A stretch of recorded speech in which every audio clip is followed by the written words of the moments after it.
Hello. So, after last week's short break, hopefully this will be the last break for a while, as now many of the personal issues which kept me at bay are over. So this week we will talk about Parashat Ki-Tavo, and we'll also be relating this parsha and what we will learn from it to Rosh Hashanah, which is coming up in about a week and a half. And before we begin with this, I want to mention a little bit about Yeshayahu Leibowitz. So Professor Yeshayahu Leibowitz was a very well-known scholar in Israel. I'll confess that I don't know that much about his biography, but he was the brother, I believe, of Nechama Leibowitz, the famous Tanakh scholar and teacher.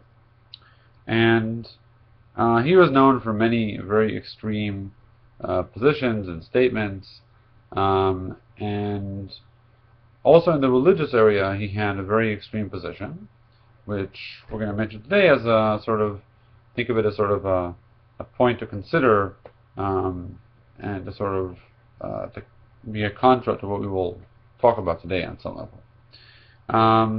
So one of the famous things that he said was that he saw the Akedah, the story of Abraham binding Yitzchak and almost sacrificing Yitzchak, as the most exemplary behavior on behalf of a believer. But not in the sense that the believer believes that sort of eventually God is just, etc., etc., and that things will work out, but specifically in that you do things without understanding why. And in fact, the lack of understanding is what makes it so great. So, from a Leibowitz perspective, when we do Mitzvot, the only experience we have, with an emphasis on the word only, the only emphasis we should have in our minds, the only awareness we should have in our minds, is that we are doing this because God said to do so, and not for any other reason. So, while with the story of Yitzchak this is clear, right? Because obviously there's no reason why Abraham would want to try and kill his son, if not because he was commanded to do so. Or Leibowitz would say that the same thing applies also to honoring your parents or giving tzedakah. Because, as he will argue in sort of a very purist way, the moment you feel that you identify with the message of the mitzvah, then you're polluting the religious experience of it. Okay, you're sort of mixing into the religious experience a humanistic, perhaps selfish motive. Okay, I should be, honoring my parents, not in addition to feeling that I want to honor them, but I should do it only because God said to do it, and for no other reason whatsoever. Okay, that's sort of the ideal in terms of the way a religious person should be. Now, I'm not going to go into all the arguments about this position, nor do I see myself as sort of philosophically adept enough to really touch upon all the angles of this discussion. But I will say that there's evidence in the Torah itself that indicates that God wants us to use our own judgment as to what is right and wrong, and what sort of He sees as sort of right, and therefore God wants our own intuition, our own sense of right and wrong, to be part of the process, not just sort of to be set aside and pushed aside as Leibowitz seems to want, rather to be integrated into the process. But with that extreme position stated, I want to go into our drash today. So, in one of the verses in the Torah, so this is the verses in chapter 26, verse 16. Okay, we have God saying, "V'hayom hazeh Hashem Elohecha mitzavcha la'asot et hachokim ha'ele ve'et mishpatim u'shmarta v'asitem otam b'chol levavcha u'b'chol nafshecha." This day God commands you to do these laws and these chokim and mishpatim, these laws, v'shamarta v'asita otam. You must keep them and do them with all your heart and with all your soul. And one of the things that the Midrash says over here, Amar Rabbi Yochanan, Kol ha'oseh mitzvah le'amito, whoever does a mitzvah le'amito, which means sort of, well, it's a bit difficult to translate, but it means for its truth, I guess, truthfully, honestly, full-heartedly. Ma'aleh alav ha'katuv kihilu hu netana mehar Sinai. God in the Torah here indicates that anybody who does a mitzvah full-heartedly, then he is considered as if he himself gave this mitzvah and Har Sinai, as if he was God giving the mitzvah. Shneimar ushmarta ve'asita. It means that you shall keep and you shall do. So what is it? What is this duplicity? What is this not duplicity, but this double language mean? Shmarta ve'asita. That it's as if you made them. Okay, ushmarta, you keep them. Ve'asita. So ve'asita could be interpreted as to do. Okay, we say la'asot mitzvot, but la'asot also means you can think of to do as in to make, to create them. Okay, so not just to do in other words to perform them, but to do as in to create or to make them. Okay, so that's what they. So why did it say twice ushmarta ve'asita? I could have just said ushmarta, that you will, follow them. The extra word ve'asita is interpreted here as indicating that you created it.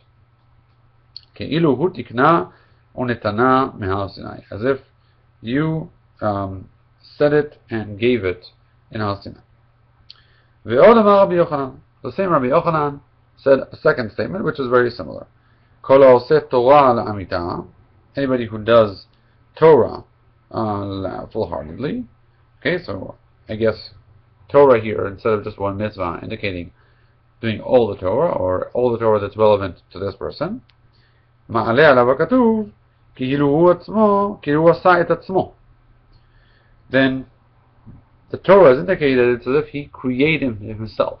Not that he gave the mitzvah, like we said a moment ago, but he actually created himself. Okay, he sort of he made sort of like he made his own. He's responsible for his own creation. Shneimar v'oti tziva Hashem b'ayet hahi. This is a verse from the beginning of Dvarim. Lelamed etchem la'asotchem otam.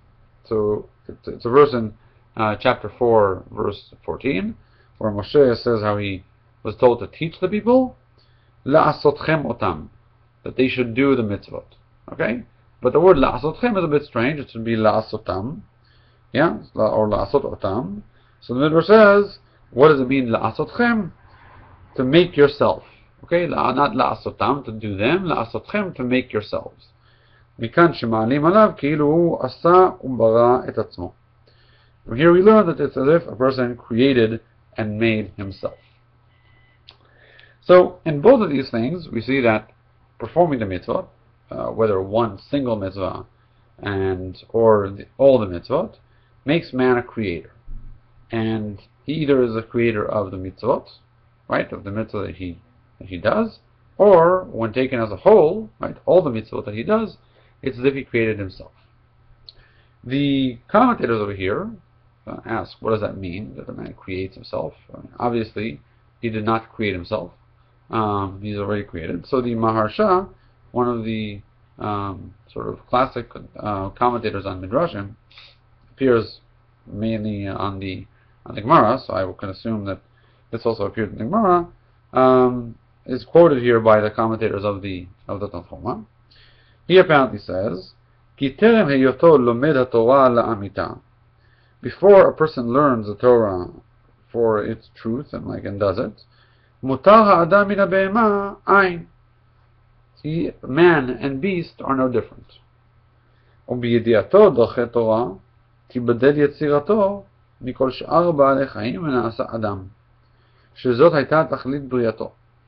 בידיעתו דרכי תורה, when a man then learns the ways of the Torah, תיבדל יצירתו, his creation is differentiated מכל שאר בעלי חיים, from all the different animals, ונעשה אדם, and becomes a man.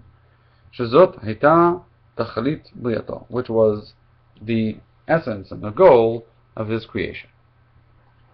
So what is the Maharsha saying over here? So you can understand this on different levels depending on sort of the philosophical context. Some of the medieval philosophers believed that that what made man different from all the other animals was his mind, and that with his mind, like the Rambam, he believed that with your mind you can attach yourself to God, to this infinite spiritual existence, and so in that sense, that's when you really differentiate yourself from the physical, by becoming spiritual. But taking the Maharsha's idea that says basically a person creates himself by becoming more than just a beast, that man without the Torah is just like all the other animals, and the Torah is what makes him different.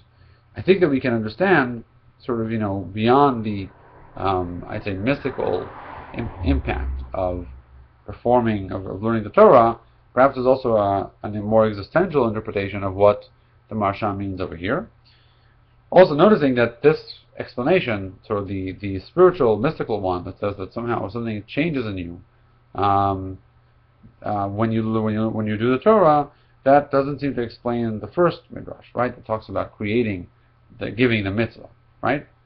So what these two things seem to me have in common, which I think goes along with what the Maharsha says, is that when you do the mitzvah le'amita, meaning with full intent, you really own up to the mitzvah, to all that it means, or when you do the Torah, okay, you are basically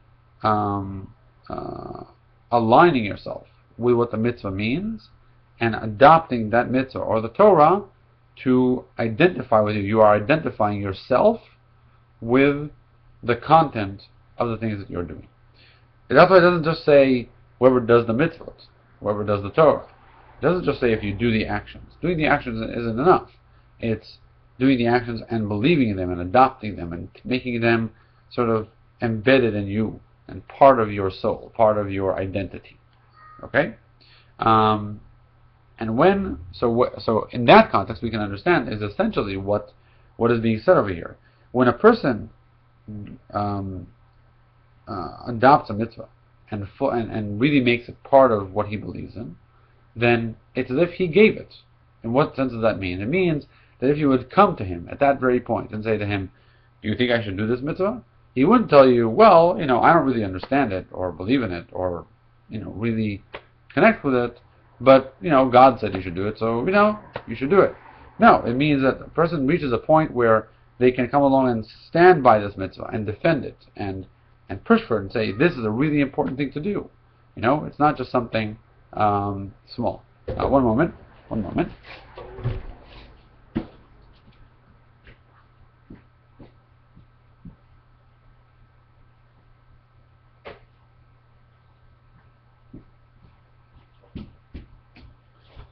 Sorry about that.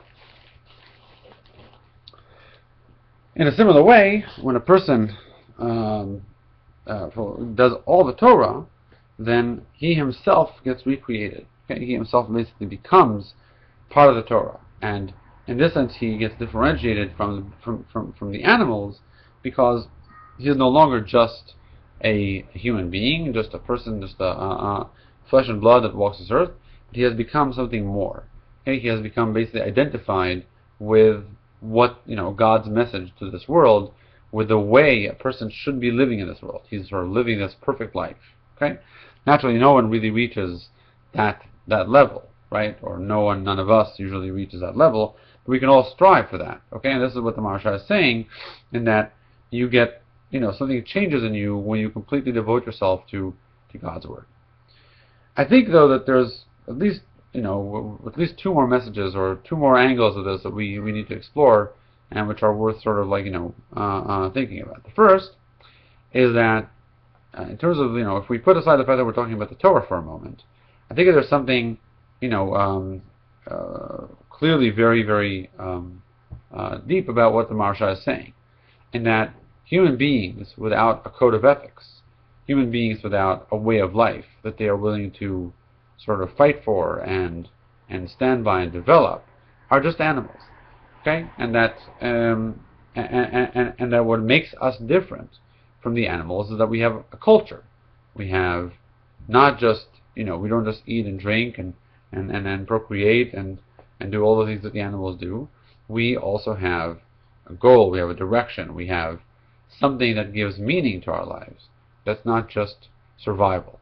And so by when you adopt the Torah, the Torah is the Jewish way of life. It's the way that God intended for us to live.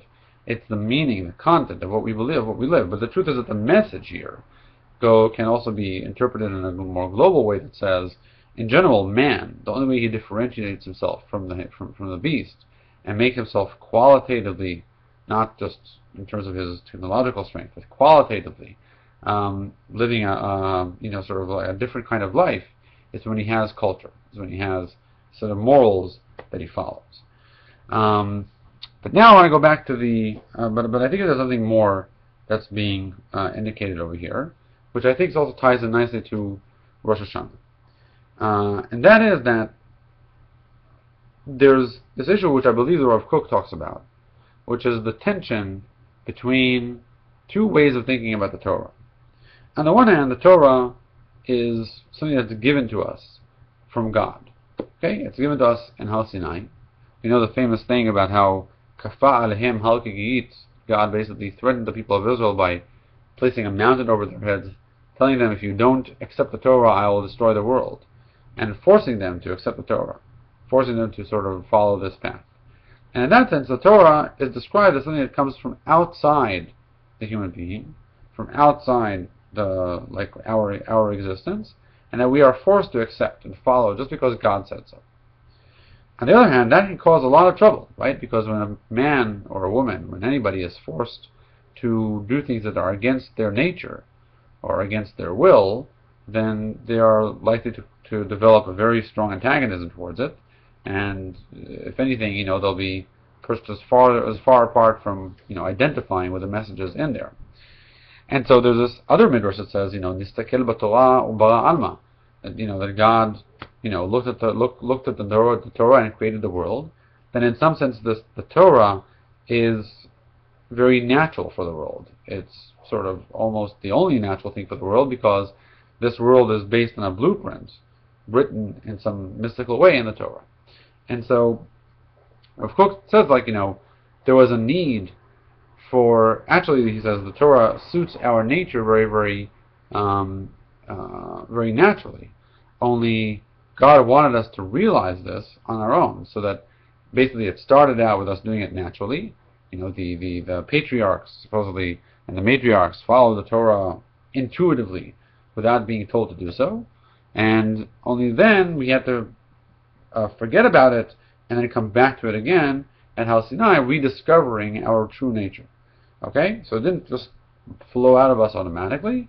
We needed to sort of re-remember this, and perhaps, according to some midrashim, this process of sort of re-adopting the Torah and accepting it willingly was completed perhaps in Purim, but that's for a different story.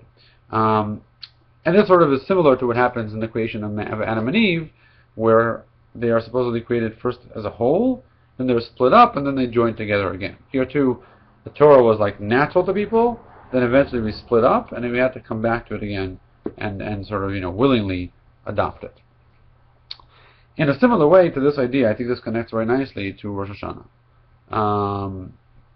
And that is that in Rosh Hashanah, we are supposed to accept God as our king. And this is one of the most interesting paradoxes that the Kabbalah, that Jewish mysticism deals with, which is, on the one hand, God is the king by definition. He is the creator of all the universe, and nothing existed before him, and so by the very fact that he created us, he is the king. He is the ruler of this universe. We cannot avoid this fact. On the other hand, there is no king without a people. And before God created us, what could he have been king over? There was nothing to rule over. So even though he is, by his very nature, the ruler, the controller, the navigator of the universe, in a sense, without the universe, there is nothing to navigate, there's nothing to control, there's nothing to rule over. And so we are important in some sense by giving God that position and making him our king. And in fact, not only is this true in terms of the chronological order of God having to create us in order for us to become His subjects, but in fact, also on an emotional, spiritual level, if we don't accept Him as our King, then something is missing in His kingship, right? Because He's commanding us and we're not following it. And so, on Rosh Hashanah, it's not only us celebrating the fact that we have God and that He is our King, but it's not only us recognizing for ourselves that we indeed are His subjects, but it's also about identifying with that role, accepting it lovingly that we are His subjects, being happy that we are, following the role that He had destined for us, being not just subjects but loving subjects, those that accept that role and adopt it so that we can declare Him to be our King, making Him a King really, truly, and fully, and not just by name, and not just sort of de facto, but also, making that statement something that we identify with it, just like we identify with the Mitzvot, which are His commands, right? And this goes back to what I started with, which is, with Leibovitz, saying that, Leibovitz saw, being able to identify with the Mitzvot, a problem, because it meant somehow that you were injecting your own ideas, your own will, your own morals into the system. This midrash and this idea about Rosh Hashanah comes out exactly against that statement. It says, no, on the contrary, by identifying with the mitzvot, by becoming one with them, I make that clash between my wants, my needs, and my beliefs, and God's will, God's command. I make that clash disappear. I simply become what God intended for me to become. Of course, this is a goal that is very difficult to reach, and most of us, if any of us, will not reach this goal. But we will do our best to try and do so. With that,